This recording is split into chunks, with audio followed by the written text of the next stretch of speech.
Starlink Mini has come to East Africa, and it might not be as expensive as you think.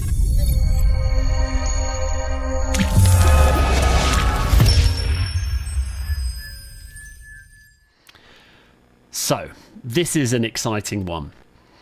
As you know, I've been creating power backup systems, and for a while I've been looking at Starlink Mini, but it's not been available to get to where I live here in Kenya. And then I saw it pop up on their website, and impulse bought it. It's not as expensive as I thought it would be, and it arrived very, very quickly. And well, let's have a look at what you get when you unbox it. I made the order via Starlink using my credit card. It came via DHL, all taxes and shipping paid for. The box isn't particularly big, as you see by this piece of paper, and it's very easy to get into. You have these pull tabs, and as you open it, you're presented with all of the instructions. The box has not many accessories, but all the accessories you need to get set up and installed. You have this 110 to 240 volt power adapter, which outputs 30 to 40 volts, which powers the dish. You also get this adapter where you can permanently mount the dish. I'm not going to use that because this is going to be used predominantly portable uses only. This is the Starlink dish. We'll look at this in a little bit more detail in a moment. And under the dish, you get this very lengthy power cable. Now, the power cable has these grommets on either end, which enables you to ensure that the dish remains waterproof. And it is indeed waterproof, unless, of course, you use an Ethernet cable. I'll talk about that a little bit later on. Of course, you get the instructions as well. So let's look at the dish in a little bit more detail. These are all the accessories, and the dish, well, I am really surprised. This is a A4 piece of paper, and you can see the surface area is not much bigger than an A4 piece of paper, and it's probably about 4 or 5 centimeters at its deepest point. You've got this kickstand that comes out, and then if you look carefully, you can see where that power cable goes in, and there's also a plug that you can pull out that enables you to plug in an Ethernet cable. But if you're not using the Starlink Ethernet cable, what you will find is that the IP66 rating no longer stands. It's quite a remarkable system. But before I go out and show you what it's capable of, the big picture is to create systems whereby it uses Starlink, creates a wireless network that can be used in a school or an NGO that might be in a really remote part of East Africa, perhaps somewhere where there's no electricity, no reliable cell phone service, or perhaps even both.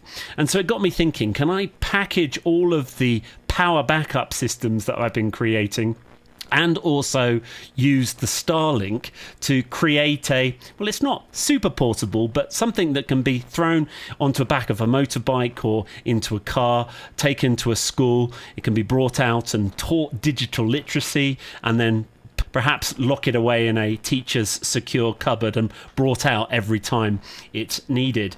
And so I went about building this box. As I open this here, I'm just going to lift this up here, and you can see just right at the very top is the Starlink, and we'll talk about that in a moment. And then inside here, you've got absolutely everything that you need to get yourself connected. I've created a fairly long Ethernet cable. You've got a power supply, a little 300 watt inverter down there, and then another router in there which is connected to, or will be connected to, the Starlink, so that I can create a more manageable network, if that makes sense. So that's all powered through a little buck converter.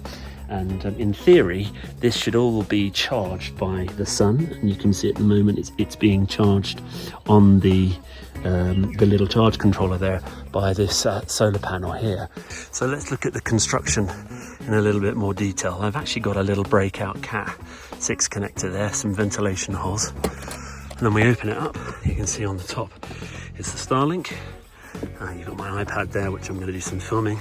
And then I've got 2 batteries in parallel with a protective cover so things don't short out. There's the charge controller. And I've got this long cable, which is basically Ethernet and the power adapter or power cable that you get the power cable with the Starlink, but no Ethernet. And remember, the Ethernet can be plugged into the bottom of the Starlink there by pulling out that little protective plug. Now, in theory, this should create its own Wi-Fi network, which is great if you're close by. But what I'm hoping to do is perhaps run that box into a house or an office or a school. And so that's why I want the extra router connected to this. It's appeared on the network Starlink. So I'm going to click on that. Unsecured network is open the Starlink app. And so Wi-Fi not configured. Here we go. Starlink antenna unreachable. Okay, so let's configure the Wi-Fi network. Okay. Oh, so it says it's connected. So it's really interesting. So I'm going to click on it, and there is an alignment tool on here I'm clicking on, and just by the way it's set up, it's saying it's slightly out of alignment. So I'm just going to move it now and see if we can get it aligned perfectly. Look at that. And it's now aligned perfectly. Let's see a little bit more. Perfect.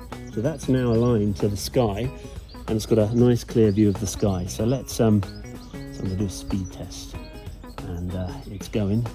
It's got 100. Whoa! That little device. There you go. It's 120 megs a second. There we go. And that's just not even. That's amazing. I'm really excited about the prospect of this. Of course, I need to test it on a real world adventure, and I've got plans to take it into the bush where cell phone service and also power is pretty unreliable, just to see if we can get those incredibly fast speeds anywhere in East Africa.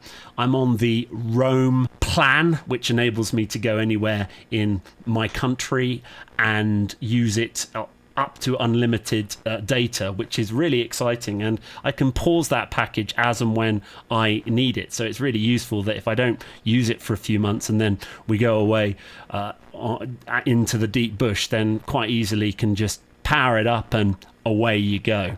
So I'm really excited about this, and of course I'm planning to build more of these and create an opportunity for people who don't connect to internet very easily, that don't have access to reliable power, and need to teach digital literacy. And if you want to help sponsor more opportunities like that, you can buy me a coffee, and all the money that I use through the Buy Me a Coffee will help sponsor perhaps more of these, or certainly pay for this initial one, which I'm going to take to a local project for a use test. And that's a video for another time.